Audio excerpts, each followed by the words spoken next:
일단은 제가 또 공부한 거 우리 나눈 다음에 또 우리 간사님들 또 학생분들 또 질문이라든지 더 이제 이야기해 주실 부분들 있으면 같이 나눠 보도록 하겠습니다. 일단은 보통 예루살렘이라는 어떤 그러니까 예루살렘의 여정이라고 해서 이제 9장 51절부터 19장 28절까지 이렇게 이제 또 많이 보는 견해가 있다라고 이제 말씀을 드렸죠. 그래가지고 그렇게 봤을 때는 이렇게도 보더라. 이렇게 세 부분으로 이렇게 나눠서 이렇게 보기도 하고 그래서 이제 그런 방식으로 이제 이렇게 볼 수 있지 않을까 해서 정리를 해보고 그 다음에 이 흐름 안에서는 계속 제자도는 무엇인지 그리고 이제 약자에 대한 관심 그리고 이제 돈과 하나님 나라 그 다음에 비유와 가르침이 많이 등장하고 그 중간중간에 십자가 고난과 죽음과 부활에 대한 이야기도 요 큰 맥락 안에서 한 번씩 꼭 등장하더라. 이런 것들을 좀 지난주에 같이 살펴보았고 근데 이제 오늘 부분을 보면 또 조금 달라지긴 했어요. 그래서 오늘 부분 또 공부하다 보니까 제가 이제 10장 25절부터 이렇게 쭉 보다 보니까 이게 가르침에 대한 이야기가 전체적으로 좀 흘러간다라고 이제 좀 이렇게 말씀을 드렸잖아요. 그래서 여러 가지 사건이 등장하지만 그 사건을 통해서 예수님이 뭔가 제자들 또는 사람들에게 가르쳐 주고 싶은 게 있다라는 것들을 계속 느낄 수 있었어요. 그래서 이제 구원의 문제라든지 아니면 뭐 영적인 문제 그리고 이제 특별히 이제 14장, 15장, 16장 우리가 봤듯이 어떤 딱 한 가지 주제를 가지고 이제 세 가지 이야기가 뭉쳐져 있는 그래서 어떤 청함과 제자의 문제, 잃어버린 것에 대한 세 가지 비유, 그 다음에 이제 돈과 하나님 나라, 이 재물에 대한 개념으로 16장까지 딱 끊긴다라고 이제 보았죠.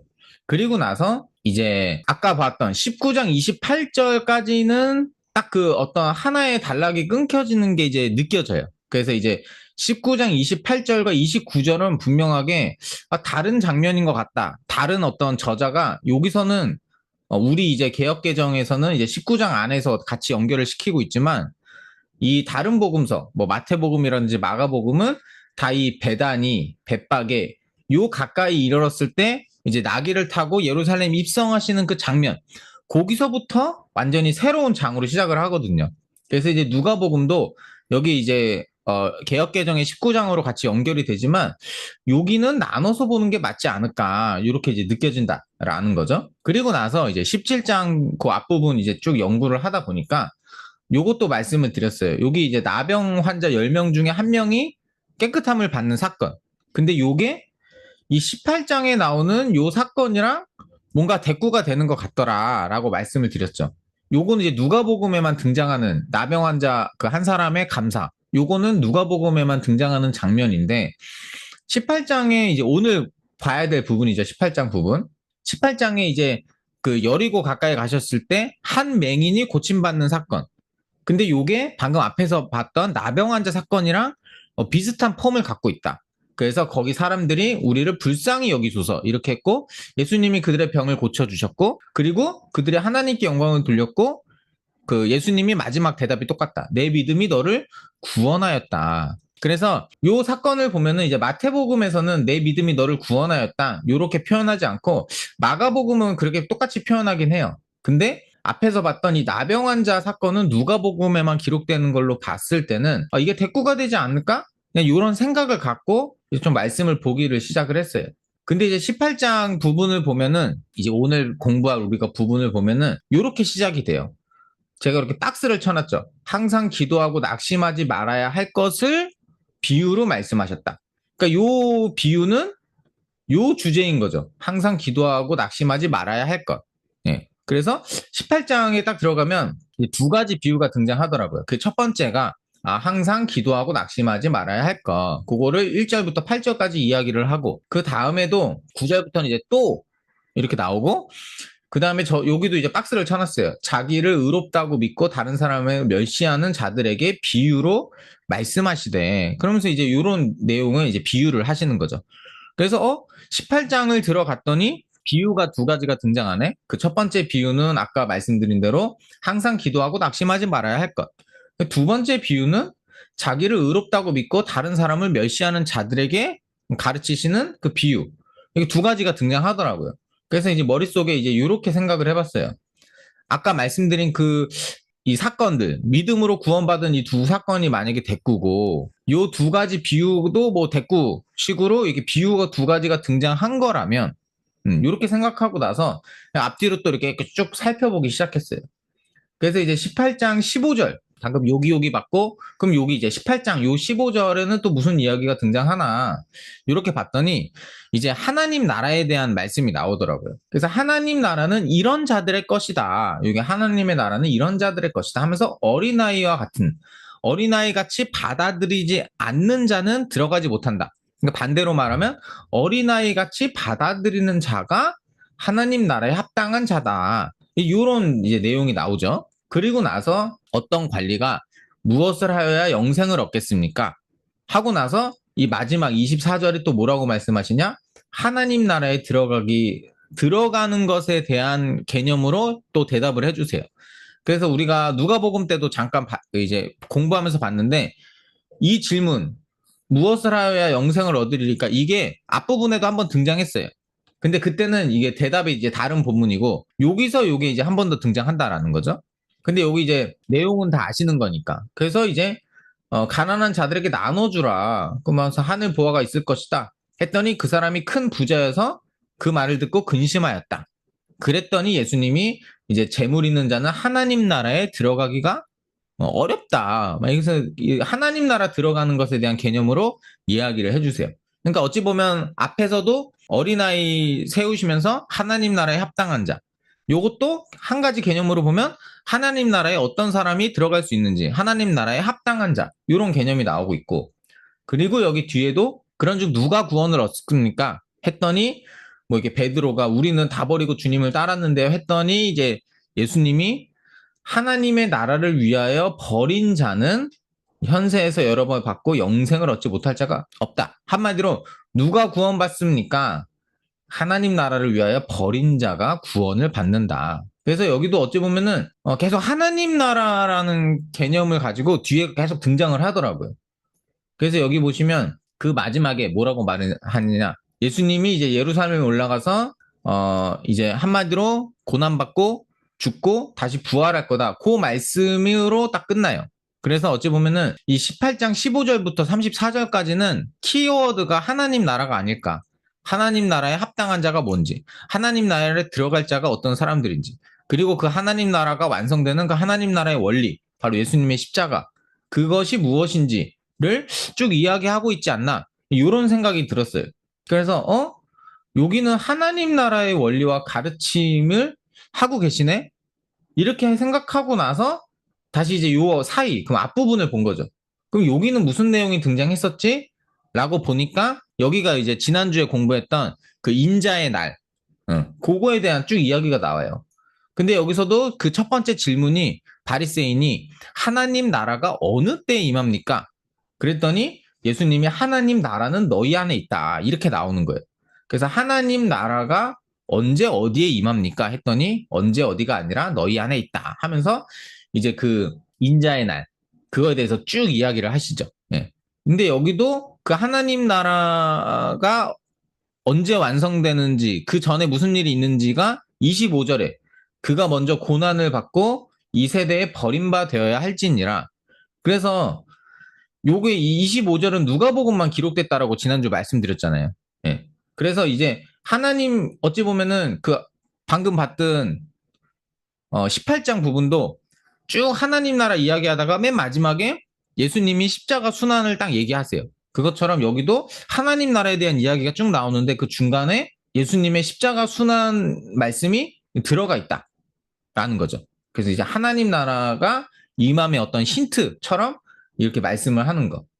그래서 여기서부터 쭉 계속적으로 이제 뭐 우리가 지난주 봤으니까 이 부분은 그날에 대한 이야기를 쭉 하는데 결국은 누가복음이 앞에서 말한 건 뭐냐면 하나님 나라는 언제 임하냐 어디에 임하냐 했더니 인자의 고난과 버림받은 그 이후에 하나님 나라는 완성될 것이다 올 것이다. 그리고 마지막 이제 주검이 있는 곳에 요거는 당위성을 말한다고 말씀드렸잖아요. 반드시 온다. 이런 식으로. 그래서 여기 중간 부분도 지난주까지 봤던 17장 마지막 부분도 여기도 하나님 나라의 원리와 가르침을 이야기하더라고요. 그래서 하나님 나라의 때와 장소를 이야기하고 고난이 나오고, 여기는 하나님 나라에 합당한 자는 뭐고, 그리고 죽음과 부활을 마지막에 이야기하시고, 그리고 그 앞뒤로 보면은 이 믿음으로 구원받는 어떤 사건이 기록되고, 근데 꼭 가운데는 비유 두 개가 등장하고, 그러면은 요 맨 위랑 요 마지막에는 뭐가 등장하지? 요걸 또 이제 살펴보게 된 거예요. 그래서 그러니까 맨 처음에는 17장부터 그 예루살렘 성전 들어가시기 전까지, 그 입성 전까지 도대체 이게 왜 이렇게 구성이 되어 있는지 좀 이해가 안 갔는데, 그냥 방금 제가 생각하는 그 생각의 흐름을 따라서 좀 보다 보니까 아, 이거지 않을까라고 이제 생각하면서 마지막에 정리를 한 거예요. 그래서 여기서도 17장 처음에, 그러니까 16장까지는 주제가 명확하게 끊겼잖아요. 16장은 돈과 재물에 관련된 이야기로, 부자와 나사로 이야기로 딱 끊겨요, 정확하게. 그리고 나서 이제 17장에 이 실족하게 하는 것은 없다, 이 얘기가 나오는데, 지난주도 잠깐 나눴지만 도대체 17장은 왜 이렇게 생각할까? 그래서 그때는 뭐 이렇게 뭔가 이렇게 그걸 살펴보지 않고 그냥 하나하나 봤던 것 같아요. 그래서 처음에 등장하는 이야기가 형제가 죄를 범하면 경고하고 회개하면 용서해라. 근데 이렇게 그냥 그때는 나누고 넘어갔는데, 지금 보니까 이것의 구체적인 이야기가 삭개오 이야기가 아닐까 이렇게 보이는 거예요. 왜냐면 이제 삭개오 이야기 다 아시겠지만, 구체적으로 이제 삭개오를 세리장이요 또한 부자다 이렇게 이야기를 해요. 근데 그 앞에서부터 우리가 잠깐 간략하게 살펴봤지만, 부자는 하나님 나라 들어가기 어렵다, 뭐 예수님 이렇게 말씀하셨다라는 거죠, 그 앞에 맥락에서. 그러니까 이 삭개오는 앞에 맥락으로는 구원받기 어려운 자예요. 그리고 사람들이 봤을 때 저가 죄인의 집에 유하러 들어간다 하면서 죄인이었던 사람이에요. 근데 이 삭개오가 어떻게 하냐? 예수님을 영접하고 소유의 절반, 뭐 이야기 다 아시니까. 그래서 어찌 보면은 이 죄인이 회개하고 돌이키니까 구원을 받는 게 삭개오의 이야기다라는 거죠. 그래서 어찌 보면은 17장 1절부터 4절까지 말했던 형제가 죄를 범하거든 경고하고 그가 회개하면 용서해라, 몇 번씩이라도 용서해라, 이것의 구체적인 이야기가 삭개오 이야기가 아닐까라고 이제 생각이 드는 거죠. 그리고 나서 여기 뭐 하나가 있네. 여기서 이제 그때 이제 마지막에 저희 지난주에 막 이야기 나누고 그 희숙 간사님이 뭔가 믿음이라는 키워드로 연결되지 않을까요? 이렇게 말씀해 주신 것을 도움을 받아서 이렇게 막 고민을 해본 거예요. 17장 1절부터 19장 고 28절 예루살렘 입성 전까지 사건. 그게 만약에 어떤 믿음 또는 구원, 이 하나님 나라라는 키워드가 좀 자주 보이거든요.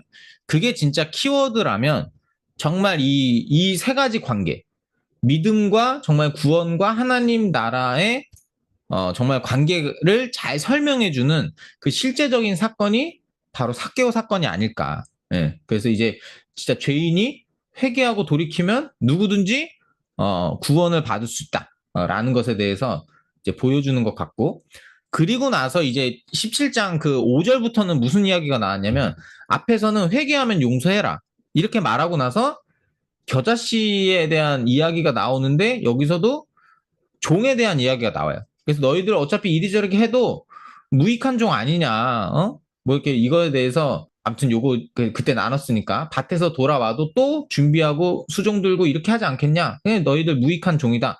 그래서 이게 무익한 종의 어떤 이야기를 해주시는데, 삭개오 이야기 끝나고 나서도 종과 관련된 이야기가 흘러간다라는 거죠, 비유로. 그래서 마지막에 열문화 비유가 나와요. 그래서 이제 10명에게 문화를 하나씩 나눠주고, 그래서 이제 이 17장 1절과 10절 맨 앞부분과 19장 맨 마지막 그 1절부터 28절 요 끝부분이 그 폼이 똑같더라. 그래서 여기서는 회개하면 용서해라, 그것에 대한 구체적인 마치 이야기가 삭개오 이야기 같고, 그 다음에 이제 무익한 종에서 이야기했다면 그 뒤에는 착한 종과 악한 종으로 대조해서 뭔가 종의 이야기를 예수님이 해주고 계신, 그리고 나서 맨 마지막 19장 28절에 이 말씀을 하시고 예루살렘을 향하여 앞서서 가시더라. 그리고 나서 장면이 바뀌는 듯이 예루살렘 입성으로 이제 딱 시작이 된다라는 거죠. 그래서 제가 느끼기에는 이렇게 봤어요. 전체적으로 17장 처음부터 19장 28절까지 이런 어떤 그 그림으로 우리가 또 이해할 수 있지 않을까. 그래서 여기는 이제 회개와 용서와 무익한 종의 비유로 이야기를 하고, 여기서도 이제 그것에 대한 구체적인 사건과 동일한 또 이제 종에 대한 비유로 삭개오와 열무나 비유가 등장하고, 그리고 이제 그 한 사람의 믿음 사건이 앞뒤로 등장하고, 또 이제 하나님 나라의 원리가 등장하고, 또 이제 마지막 가운데에 비유 두 개가 등장한다라는 거죠. 근데 이렇게 또 생각해서, 그러니까 이제 이렇게 본 거죠. 네. 교차대꾸로 요 형태이지 않을까. 그래서 이제 요 가운데 두 개 들어갈 경우는 요 맨 앞과 맨 뒤가 강조되는 폼이다라고 이제 말씀을 드렸잖아요. 그건지 아니면은 요거의 수미상관일 수도 있다. 뭐 이렇게 말씀을 드렸는데, 이게 이제 어떤 사건, 비유 이렇게 등장하니까, 그다음에 하나님 나라의 원리의 가르침 뭐 이런 거 등장하니까 이렇게 교차대꾸로 보는 게 맞고, 결국은 요게 이제 그 어떤 조금 말하고자 하는 중심 내용으로 볼 수도 있을 것 같아요. 그래서 요렇게 또 생각한 게 뭐냐면, 제가 누가복음 10장 막 공부 시작할 때부터 여기서부터는 뭔가 가르침의 연속인 것 같고, 이 가르침이 굉장히 길 것 같다. 뭔가 가르침이 계속적으로 나오는 것 같다라고 말씀을 드렸잖아요. 어떤 비유를 통해서, 어떤 사건을 통해서 계속적으로 예수님의 직접적인 가르침을 통해서. 그리고 나서 이제 이 뒷부분 전체를 아우르진 않지만 16장까지는 뭔가 주제가 딱 한번 끊기는 것 같고, 17장 지금부터 그 뒷부분까지를 제가 요걸로 본 건데, 근데 요 모양의 요거 이렇게 또 패턴을 발견하고 나서 이제 생각난 게 뭐냐면, 저희가 이제 마태복음 때, 요게 마태복음 때 산상수훈도 요렇게 되었다라고 제가 그때 이제 좀 이야기를 드렸어요. 네. 그때도 이 팔복에 대한 이야기 나오고, 그 다음에 이제 천국에 합당한, 그러니까 천국을 바라보는 자, 천국을 합당한 자. 그래서 이때도 A, B, C, C, B, A 뭐 이런 식으로 요런 모양으로 되어 있더라. 근데 제가 요 근거를 어디서 또 머릿속에서 갖고 왔냐면, 출애굽기 공부했을 때 출애굽기 19장과 24장에도 이제 시내산에서 하나님이 이스라엘 백성들과 언약하시고 그들에게 율법을 주셨는데, 그거 모양도 약간 이런 식으로 돼 있어요. 예. 이런 식으로 대꾸로 되어 있다라는 거죠. 그래서 예수님이 가르치셨던 산상수훈도 이렇게 되지 않았을까. 그리고 나서 이제 마태복음을 또 그때 같이 공부했을 때도 보면은 이제 18장, 19장 넘어갔을 때 이 비유를 중심으로 이렇게 대꾸로 또 펼쳐진 것들도 저희가 좀 살펴봤어요. 예. 그래서 누가도 마태복음이다, 어떤 마가복음이다 이런 복음서를 또 참고하고 뭔가 이렇게 기록하고 만약에 했다면, 예수님의 가르침은 전통적으로 이제 출애굽기 그 율법이 내려졌을 때 그때부터 약간 요런 패턴으로 이제 그려내는 게 그들 안에 있지 않았을까. 그래서 요런 근거를 갖고 요렇게 좀 생각한 거죠. 예. 그래서 제가 본 건 16장에서 명확히 주제가 끊기는 것, 그리고 요 뒤에 19장 29절부터는 또 예루살렘 입성으로 들어가는 장면. 그래서 요 17장 1절부터 만약에 19장 28절을 하나로 본다면, 이렇게 눈에 보이는 대꾸들을 살펴보고 좀 이렇게 살펴본다면 이런 식으로 볼 수 있지 않을까.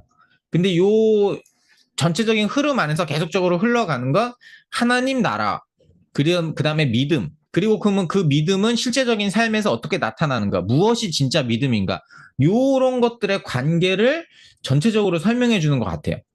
그래서 이제 하나님 나라에 합당한 게 뭔지, 진짜 믿음이 뭔지, 그 진짜 믿음의 삶이 뭔지, 회개가 뭔지, 이런 거를 이 전체를 통해서 이 하나님 나라 믿음, 그 다음에 실제적인 삶의 관계를 아주 자세하게 보여주는 게 17장 1절부터 19장 28절 말씀이 아닐까. 그걸 가르쳐 주신 예수님의 가르침으로 이제 하나의 큰 덩어리로 볼 수 있지 않을까라고 이제 좀 보게 되었습니다.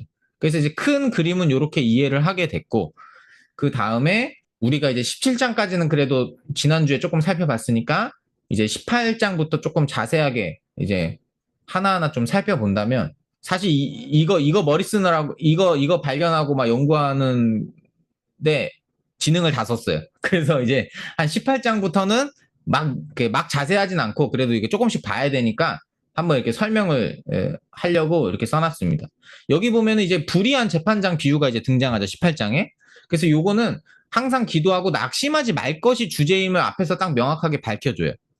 그리고 그 비유를 하고 나서 이것처럼 하나님이 속히 풀어주실 것이다. 예.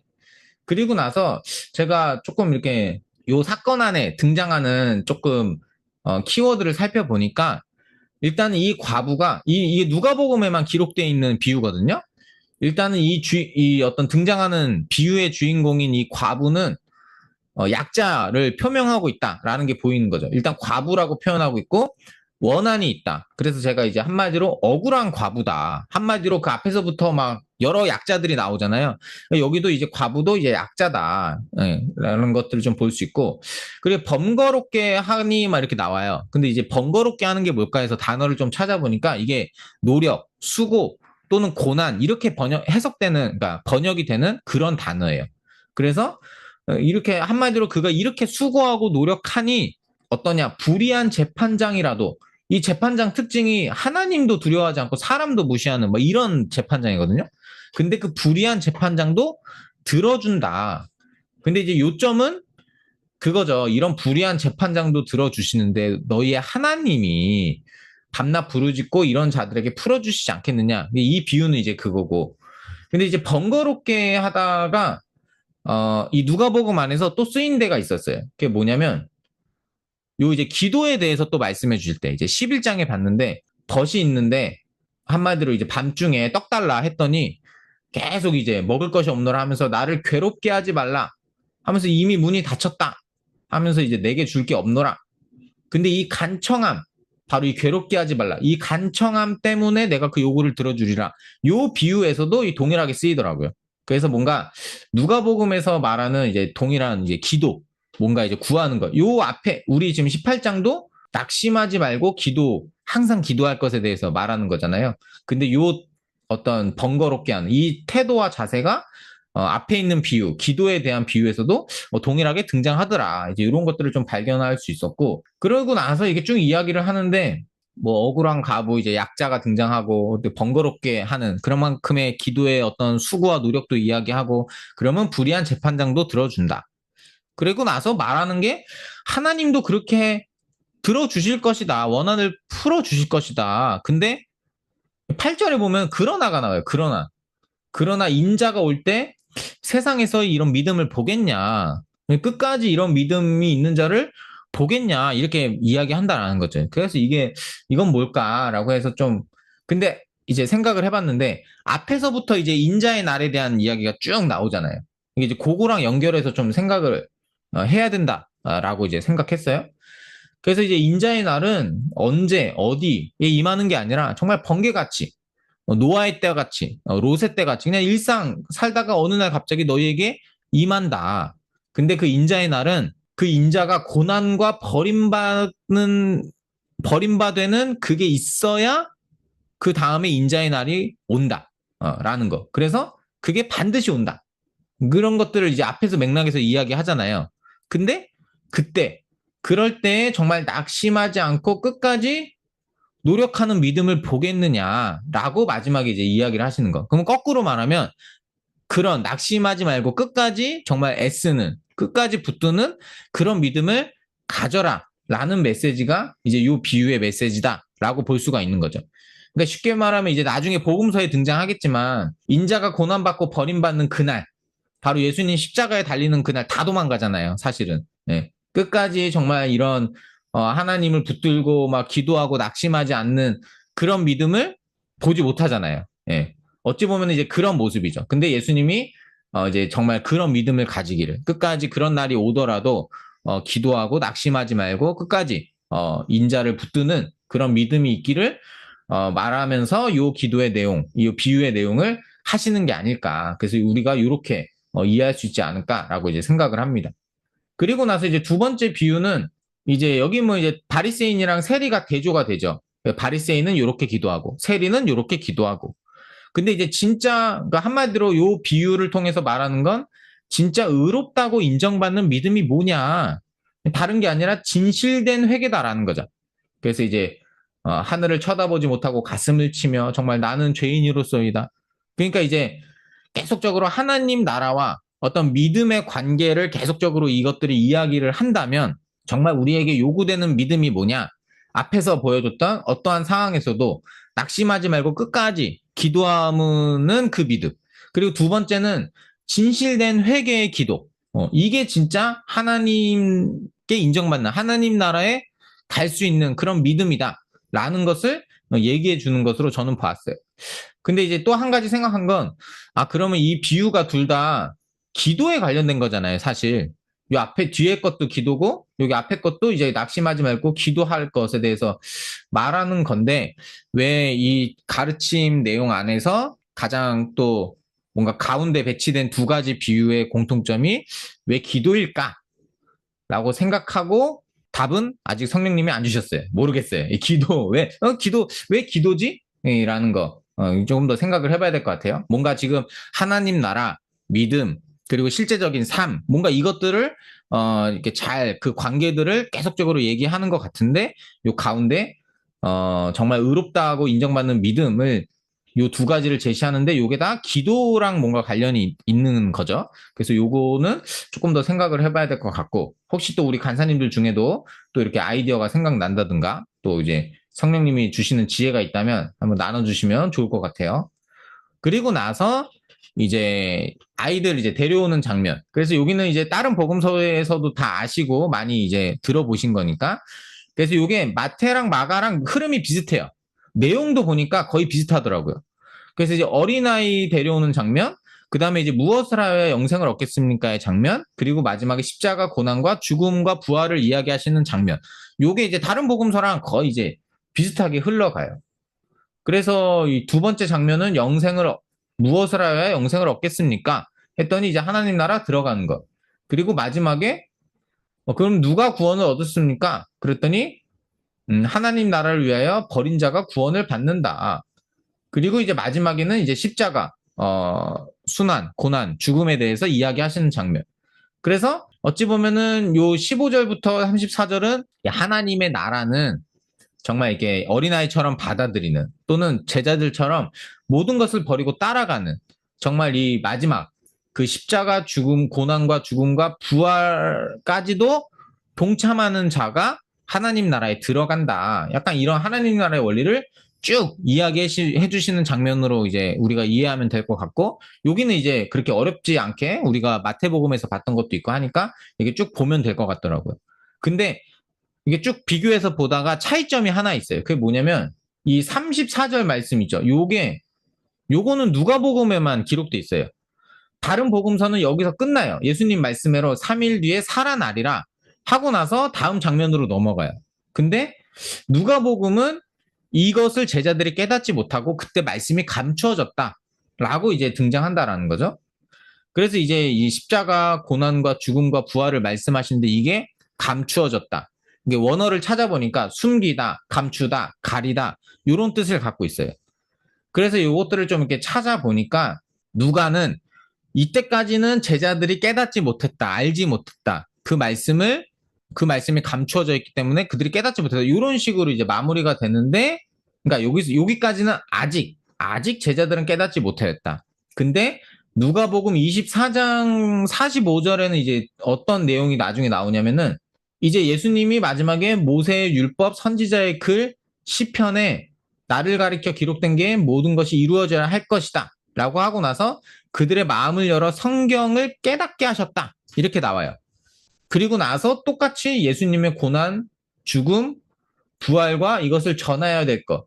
너희는 이 모든 것의 증인이다. 이렇게 이제 말하고 있다라는 거죠. 그래서 어찌 보면 18장에서는 깨닫지 못하던 그들이 24장에서는 예수님이 성경을 열어서 그들을 깨닫게 하세요. 그리고 나서 그들이 이제 이 십자가 죽음과 이 모든 것의 증인이 된다. 하고 나서 좀 이따가 이제 승천하시는 걸로 누가복음이 마무리가 되거든요. 거의 끝부분이에요. 거의 24장 끝부분. 네. 그래서 어찌 보면은 제가 이렇게 왜 이 말씀이 추가가 됐고 그리고 마지막에 이렇게 24장으로 이렇게 넘어갔을까 이렇게 생각을 해보니까 이게 지금 모세의 율법 선지자의 글 이게 시편 이거는 구약 성경을 말하는 거거든요. 결국 그 말씀을 통해서 그들이 깨닫게 되었다. 그리고 증인된 삶으로 나아갔다. 이런 걸 이야기하고 있거든요. 그래서 어찌 보면 누가는 지금 글을 쓰고 있잖아요. 어찌 보면은 원래 그들이 갖고 있던 구약 성경이 아니라 뭐 누가는 이게 성경이 될지 안 될지는 몰랐지만 누가복음, 사도행전을 이제 쭉 쓰고 있어요. 그래서 그 목적이 뭐였냐면 독자들이 알고 있는 바를 더 확실하게 하려고. 그런데 이제 누가복음 안에 이렇게 표현하고 있는 거죠. 야, 제자들도 처음에는 깨닫지 못했어. 예수님의 말씀에 이 십자가 순환 이런 거 그때 깨닫지 못했어요. 그때는 감추어졌어. 한마디로 아직은 그 말씀이 명확하게 무슨 말씀인지 그들이 알 수도 없었고 느낄 수도 없었고 그 십자가 사건이 이루어지지도 않았었어. 그들도 잘 몰랐어. 그런데 그들이 나중에 그 십자가 사건도 경험하고 특별히 예수님께서 말씀을 통해서 그들을 깨닫게 하셨다라는 거죠. 그리고 나서 그들이 증인이 되었다. 그러니까 내가 지금 말씀을 적고 있는데 내가 지금 예수님에 대해서 너희들 더 알게 하기 위해서 확실하게 하기 위해서 이걸 적고 있는데 이걸 통해서도 너희들이 충분히 예수님을 직접 보진 않았지만 예수님의 십자가 죽으심과 부활을 직접 목격하진 않았지만 그 당시 제자들이 했던 것처럼 이 말씀을 통해서도 너희들이 깨닫고 증인이 되고 정말로 그런 마치 이 그 리더들처럼 제자들처럼 이런 정말 믿음을 포기하지 않고 순교의 자리까지 가는 그들의 어떤 그런 믿음을 갖기를 원하는 마음으로 이렇게 지금 막 이런 표현들도 추가가 되고 마지막에 이런 표현들도 기록하고 있는 게 아닐까라는 좀 생각을 해본 거죠. 그래서 어찌 보면은 이 당시에 깨닫지 못했던 이 제자들이 이때 깨닫게 되었고 이게 누가복음은 사도행전이랑 연결되는 거니까 그래서 사도행전으로 넘어가서 성령님이 임하시니까 그들이 이제 담대한 증인의 삶을 살고 지금 독자들이 살고 있는 시대는 이미 그들이 교회의 리더든가 아니면 이미 순교자가 되었던가 어떠한 고난과 밖에서도 믿음을 잃지 않고 끝까지 예수님을 증거하다가 죽은 순교자들이 되었던가 라는 거죠. 그들의 현실 가운데, 그들의 독자들의 현실 가운데서도.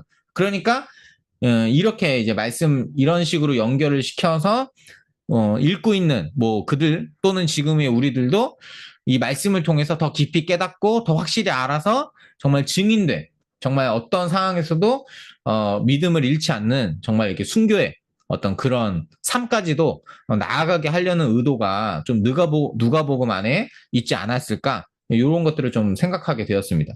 아무튼 요게 추가가 되었더라고요. 그래서 왜 요 말씀이 들어갔을까 하다가 이런 생각도 한 거예요.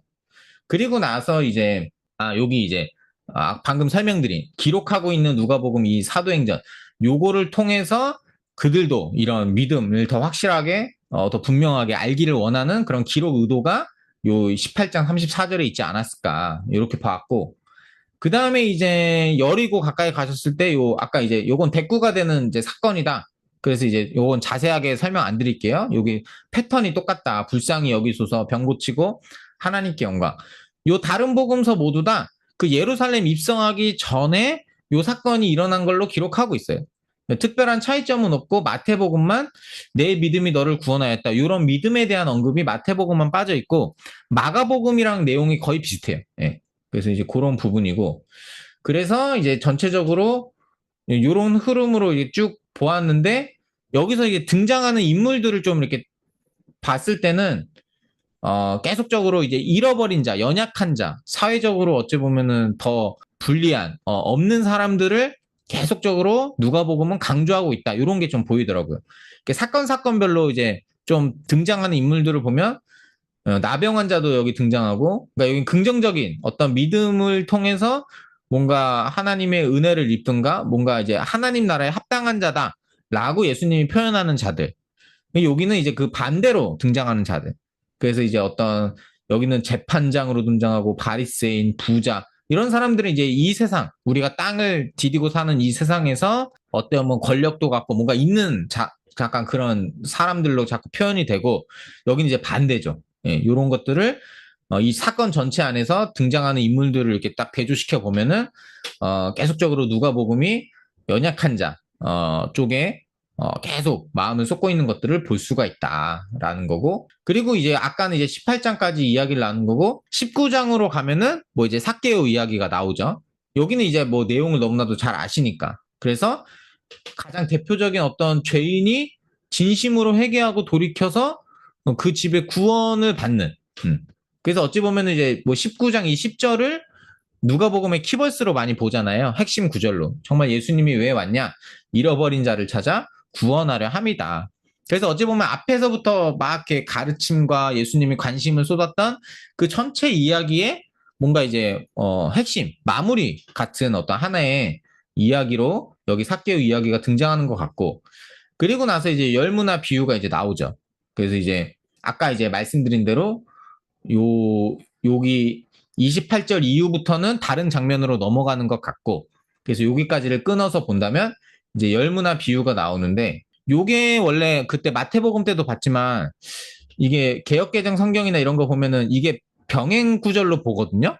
열무나 비유랑 열 달란트 비유를 같은 비유로 이제 이야기를 해요. 내용이 조금 다르긴 해요. 그래서 내용의 차이점을 좀 그냥 살펴봤어요. 마태복음 때 이제 요건 살펴본 건데, 마태복음에 나오는 이 달란트는 엄청난 뭐라고 표현할까? 액수가 큰, 뭐 그런 단위라고 말씀드렸어요. 그래서 이게 6천 드라크마, 이게 드라크마가 하루 일당을 이야기하는데 6천 드라크마, 그러니까 여기 한 달란트가 6천일에 일해서 벌 수 있는 일당이다라고 말씀을 드렸죠. 그래서 대충 뭐 요즘에 뭐 하루에 10만 원 번다 치고 계산하면 막 6억 막 이렇게 된다. 한마디로 엄청난 액수다. 그것에 대해서 말씀을 드렸고, 근데 여기서 달란트는 또 금이고, 금을 이제 말하는 이제 그 수치고, 여기 문화는 은이에요, 은. 그래서 이제 열 문화 비유. 그래서 이 문화는 이제 한 문화가 100 드라크마 정도 된다. 그러니까 이게 100일의 일당이죠. 그러니까 이제 달란트 비유는 이게 액수가 막 엄청난 큰 비유고, 이 열문화 비유는 굉장히 우리의 현실적인 어떤 그런 액수의 어떤 비유를 하고 있는 것을 볼 수가 있어요. 그리고 나서 그 달란트 비유는 5개 받은 사람이 5개를 남기고 2개 받은 사람이 2개를 남기거든요. 근데 여기는 열문화 비유는 종 10사람을 불러서 1인당 하나씩 나눠준 거예요. 예, 은하 열문화를 주며, 그러니까 1인당 하나씩 받은 거죠. 그래서 여기는 하나 받은 사람이 10개를 남기고, 또 똑같이 하나 받은 사람이 어떤 사람은 5개를 남기고, 예. 그리고 그가 남긴 만큼 고을을 차지해요. 달란트 비유 때는 너가 5개를 받은 사람이 5개를 남겼는지 2개 받은 사람이 2개를 이게 달란트 비유 때는 뭐라고 표현하면은 사람의 각 재능에 따라서 어떤 사람은 5개, 어떤 사람은 2개 이렇게 표현하거든요. 각 사람의 재능에 따라서. 근데 이 열문화 비유는 그거 상관없이 10명에게 동일하게 하나씩 줘요. 동일하게 동일한 기회와 동일한 금액을 다 받은 거죠. 그런데 그 동일한 것을 가지고 10개 남긴 사람은 결과가 달라요. 10고울을 주고 5개 남긴 사람은 5고울을 주고 결과가 다르다. 플러스만큼 고울을 차지하고, 근데 달란트 비유는 5개를 남겼던 2개를 남겼던 상관없이 그것에 대해서 남기는 자세. 그래서 착하고 충성된 종으로 있었던 사람은 다 그냥 즐거움에 참여한다. 이렇게 돼요. 네. 근데 열문화는 남긴 만큼 약간 주어지는 것도 좀 다르게 이제 표현하고 있다라는 거죠. 이런 차이점이 있고, 여기가 말씀이 똑같아서 요거를 이제 대꾸로 보더라고요. 보니까 한 문화를 빼앗아서 열 문화 있는 사람에게 줘라. 그래서 거기서도 이제 게으른 종이 한 달란트 빼앗아서 10달란트 있는 사람에게 줘라. 하고 나서 뭐 있는 자는 받겠고 없는 자, 여기 뒷부분이 똑같아요. 여기 뒷부분이 똑같은데, 여기서는 이제 열문화 비유에서는 악한 종이라고 말하는데, 마태복음에서는 악하고 게으른 무익한 종, 이렇게 이제 표현을 해요. 근데 그들의 이제 악한 종이던 이 게으른 무익한 종이던 잘못은 똑같이 이야기해요. 첫 번째는 주인에 대한 오해가 있었고, 그 다음에 받은 것에 대해서 불성실했고, 그래서 결과적으로 있는 것도 다 빼앗기더라. 근데 이제 누가복음에 나오는 열무나 비유에서의 조금 차이점은 요게 있어요. 27절. 왕됨을 원하지 아니한 원수들에 대한 심판이 있어요. 네. 그래서 요게 열무나 비유랑 달란트 비유가 좀 다른 게, 여기도 보면은 왕위를 받아가려고 올 때 그 백성들이 그 왕됨을 원하지 않는 사람들이 여기서는 또 등장을 해요. 그래서 요런 좀 이렇게 차이점이 있는데, 그래서 그런 것들을 좀 생각하면서 제가 마지막으로 이제 정리한 게, 왕을 인정하지 않는 자나 악한 종이나 다 심판을 받는다라는 것에 대해서 이야기하고, 그 다음에 이제 달란트가 아니라 왜 문화일까, 은일까, 그리고 왜 정말 하나씩 줬을까 했을 때, 이게 아까 계산해 봤을 때는 한 문화가 그냥 하루 일당이에요. 하루 일당. 그래서 정말 이게 달란트 비유는 각 사람의 막 재능 따라서 막 말도 안 되는 액수, 뭐 요즘 시세로 따지면 막 어떤 사람은 6억, 어떤 사람은 막 30억, 막 이렇게 줬다라는 거잖아요. 그러니까 이게 현실적으로 만약에 독자들이 막 이렇게 돈이 많거나 그런 사람이 아니면 이게 나랑은 전혀 이렇게 공감이 안 되는 비유인 거죠. 근데 열무나 비유는 정말 누구나가 공감할 수 있는 비유인 거예요. 그래서 이게 계속 누가복음이 가난한, 어려운 약자들에 대한 관심을 쏟고 있잖아요. 그게 여기서도 등장하더라. 그래서 다 동일하게 누구든지 그 하루 일당, 그거는 다 받은 거예요. 근데 그것에 정말 충성한 사람, 그걸 가지고 5개를 남기던, 그걸 가지고 10개를 남기던, 그것에 대해서 충성하고 남기는 사람은 누구나 그것에 합당한 보상을 받는다, 보응을 받는다라는 거죠. 그리고 아까도 말씀드렸듯이 마태는 각 사람의 재능 따라서 막 이걸 나눠줬는데 누가는 열명하게 동일하게 한 문화씩 주는 거예요. 그래서 어찌 보면은 누가복음의 지금까지 흐름이나 이런 것들을 봤을 때는 정말 이 복음, 이 구원, 정말 그 하나님 나라의 어떤 보편성을 조금 더 강조하기 위해서 이 마지막에 열무나 비유로 이렇게 마무리를 하고 열무나 비유 안에 있는 이런 표현들, 이런 것들은 이런 식으로 표현한 이유가 이런 보편성을 더 강조하기 위해서 이렇게 표현하지 않았나, 이런 것들을 좀 살펴볼 수 있었죠. 그러니까 이제 누가복음이 특별히 뭐 유대인 그리스도인들도 읽었겠지만 이방인 그리스도인들에게 조금 더 강조점이 있고 포인트가 있다면 우리가 이런 부분을 좀 이렇게 생각해 볼 수 있을 것 같습니다. 그래서 이런 것들을 좀 생각해 보았고, 그리고 나서 이제 예루살렘 입성하시는 장면이죠. 네. 19장 29절부터 이게 쭉 나오는데, 앞에서도 말씀드렸듯이 마태복음이랑 마가복음은 이때부터 다른 장으로 연결이 되더라. 네. 그리고 나서 요 뒤에는 다른 복음서랑 누가복음이랑 비슷해요. 큰 차이는 없어요. 여기 이제 예루살렘 입성하시고 성전 정화하시고 그 다음부터 이렇게 논쟁에 쫙 흘러가거든요.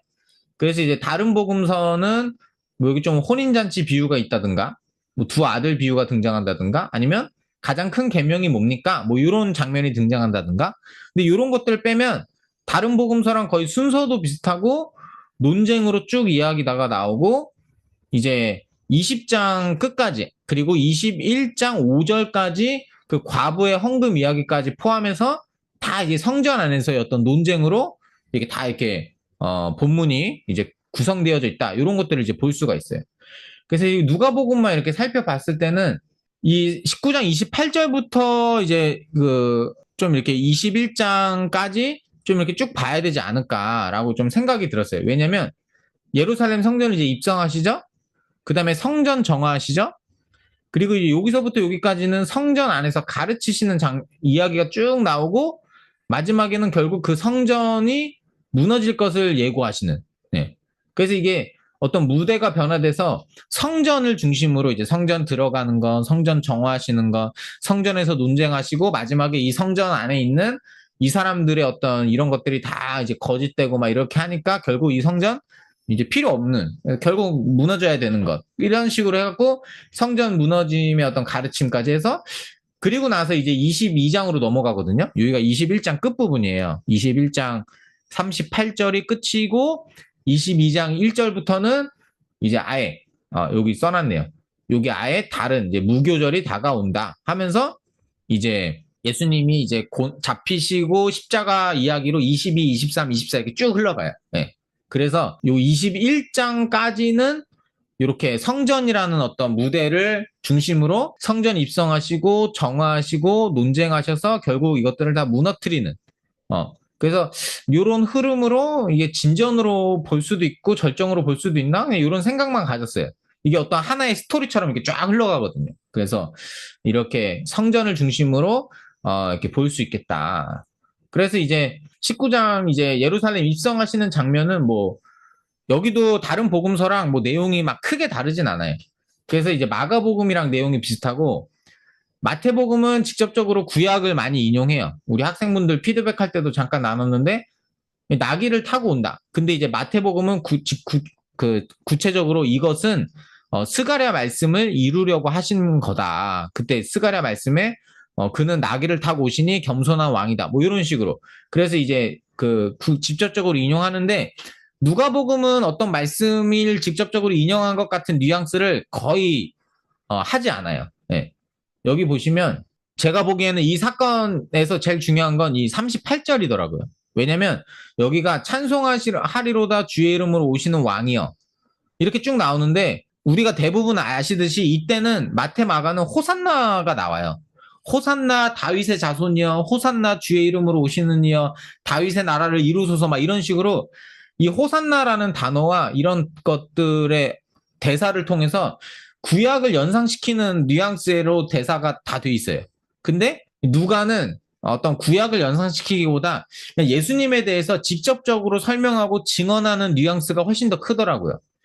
자료를 찾아보니까 이게 주의 이름으로 오시는 왕이여, 요거를 시편 118편 26편을 연상시킨다, 거기서 인용됐을 거다라고 보는 견해가 있는데, 요거 이제 시편 읽어보시면 내용이 좀 많이 달라요. 그냥 주의 이름으로 오시는 이여, 요것만 맞고 나머지는 전혀 다른 내용이에요. 그래서 이게 요 구약을 인용했다기보다 누가는 이 대사나 이 사건의 이야기를 통해서 그냥 직접적으로 예수님은 이런 분이야 라는 것을 설명하고 증언하고 싶어 하는 게 조금 더 강한 것 같다라는 거죠. 그래서 그 예수님을 어떻게 표현하냐면 주의 이름으로 오시는 왕이요. 그분은 이게 주의 이름으로 오시는 왕이다. 그리고 평화와 영광에 함께, 그 평화와 영광으로 함께 오시는 그런 왕이시다. 그리고 이제 마지막 39절 40절 요거 보시면 요거 또 누가복음에만 등장해요. 예. 그리고 요거 돌들이 침묵하면 뭐 소리를 지르리라, 요것도 어디서 인용된 건가라고 해서 좀 막 이렇게 찾아봤는데 인용된 거가 아니라 그냥 기록된 거예요, 보니까. 그래서 한마디로 예수님은 이런 분이신데 사람들이 이렇게 인정하고 찬양하는데 사람들이 그렇게 안 할지라도 돌들이 할 거야. 한마디로 이 사람들이 고백하는 거 너희들은 막 책망하소서 하지만 이거는 합당하고 당연한 거야 라는 것에 대한 이제 확증인 거죠. 예, 그래서 예수님은 이런 분이시다. 주의 이름으로 오시는 왕, 평화와 영광으로 함께 오시는 그런 분이다 라는 걸 누가가 직접적으로 설명하고 증언하는 장면으로 볼 수가 있는 거죠. 그리고 나서 41절부터 44절, 뭐 48절 이렇게 쭉 나오는데 여기 이제 성전 정하는 여기는 뭐 사건은 잘 아시니까. 근데 요 41절부터 44절이 찾아보니까 이것도 누가복음에만 기록이 돼 있어요. 그리고 내용을 잘 살펴보면 너도 평화에 관한 일을 알았더라면 좋았을 것 같은데 내 눈에 숨겼도다. 근데 날이 이를지라 원수들이 토둔을 쌓고 너를 포위하고 그 다음에 가운데 있는 내 자식들을 땅에 맺히고 이것들을 완전히 돌 하나의 돌 위에 남기지 않고 무너지게 될 거야. 요게 근데 AD 70년의 성전 파괴를 연상시키는 말씀이 나오거든요. 그러니까 이제 누가는 우리 그때도 이제 나중에 21장도 보겠지만 가증한 것이 가증한 것이 섰거든 막 이렇게 나오잖아요. 마태복음이랑 이제 마가복음은 그때 말씀 나눴던. 근데 누가복음은 21장 20절에 예루살렘의 군대가 애워싸는 것을 보거든 이렇게 나와요. 네. 근데 이제 요것도 AD 70년에 있었던 예루살렘 성전 파괴를 연상시키는 모습이다라는 거죠. 그래서 이제 요거를 이게 쭉 보면은 다른 번역으로 보니까 그 성을 보시면서 우셨다. 그래서 이제 평화에 이르게 하는 일을 너가 알았다라면 좋았을 텐데 그 일을 보지 못하는구나. 그래서 하나님께서 너를 찾아오실 때 내가 알지 못했기 때문에 이런 일들이 너에게 닥칠 거야. 하면서 이제 예루살렘 성전에 대한 이야기를 하시는 거거든요. 예루살렘의 그 성에 대한. 근데 요거 이제 공동 번역으로도 이제 보면 이 평화의 길을 알았더라면 얼마나 좋았을까. 그런데 너는 그 길을 보지 못한다. 그래서 이런 일이 일어날 거야. 왜냐? 하나님께서 구원하러 오신 때를 알지 못하였기 때문에. 그래서 이렇게 다른 번역들 보면서 이제 제가 정리한 게 뭐냐면 하나님이시면서 곧 구원이시면서 그분이 누구냐? 예수님이죠. 그러니까 예수님이 이제 예루살렘 성에 이제 도착을 하셨죠. 그런데 예수님을 알지 못하고 깨닫지 못하고 하는 거예요. 그러니까 예수님이 야 너가 평화의 길을 알았다면 얼마나 좋겠냐. 근데 너 그 길을 모르는구나 하면서 그렇기 때문에 너는 나중에 파괴되고 이제 이런 일을 당할 거야. 왜냐? 하나님께서 구원하러 오실 때 알지 못하였기 때문에. 그래서 그 예수님을 알지 못하고 깨닫지 못하는 그 예루살렘에 대한 안타까움을 지금 표현하고 계시다. 근데 그 예루살렘이 뭐냐?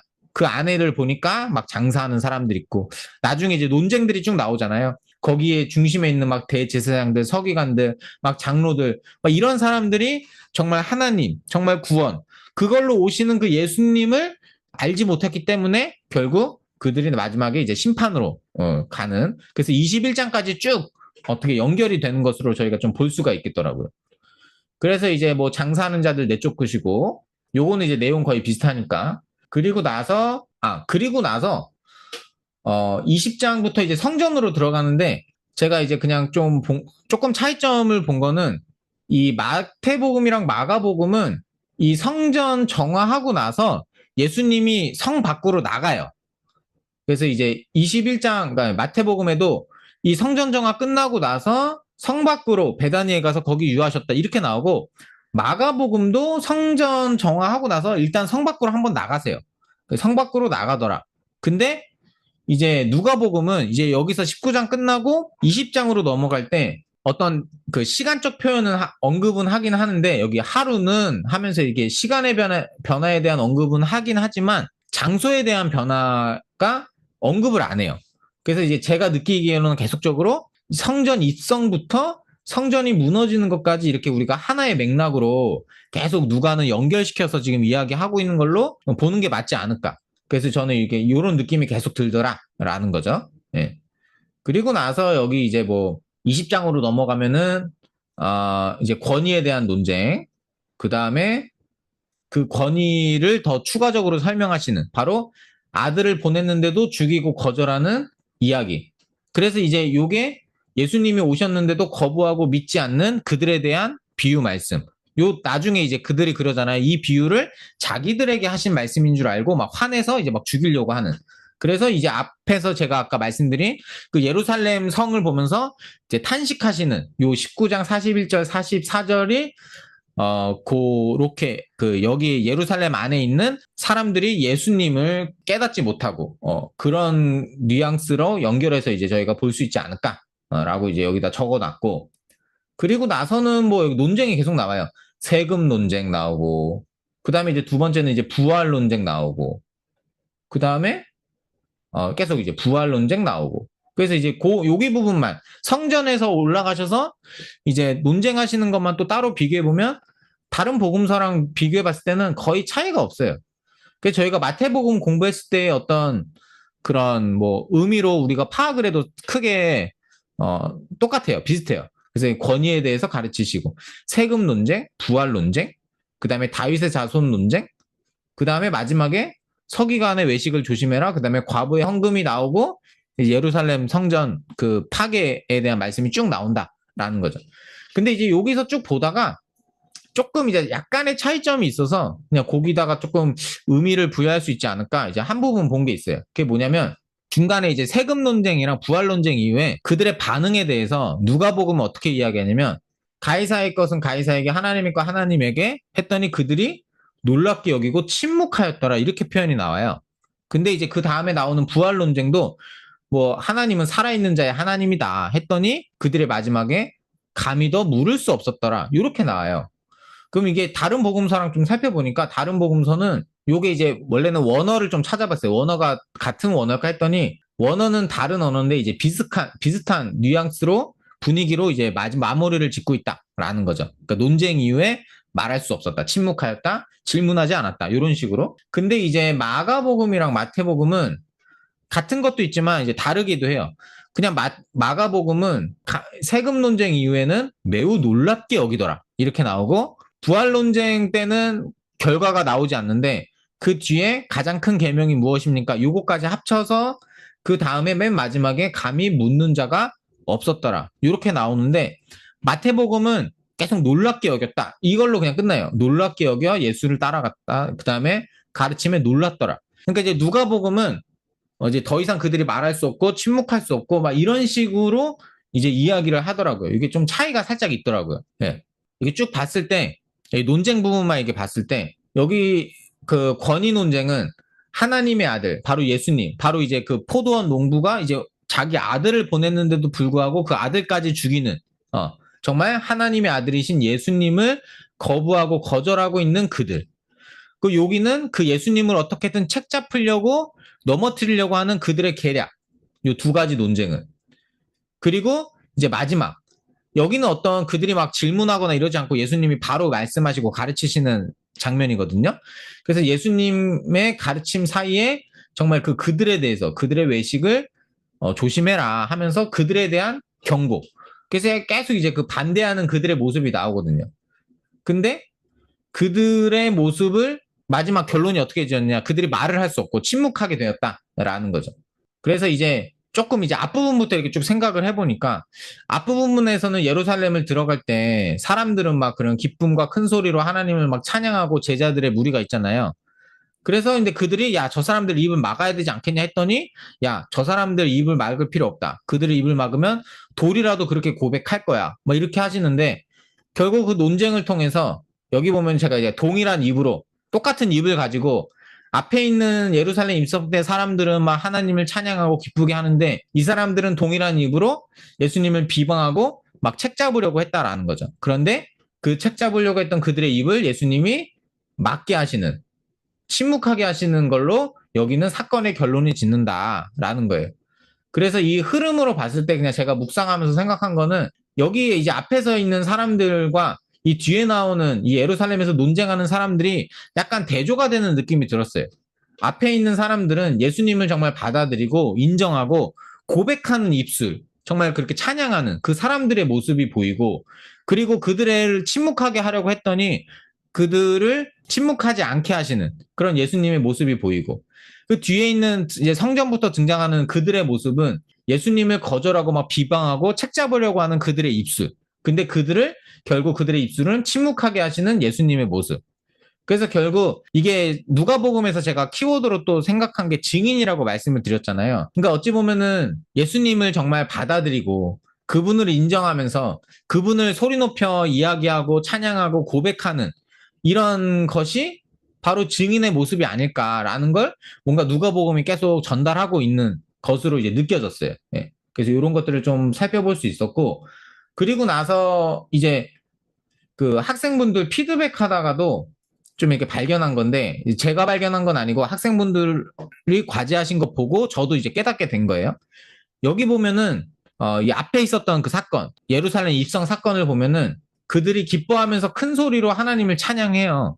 근데 그들이 이 38절처럼 기뻐하면서 이렇게 찬양한 이유가 뭘까 했더니 37절에 보면 자기들이 본 바 모든 능한 일로 인하여서 그들이 예수님이 들어갈 때 그렇게 찬양했다라는 거죠.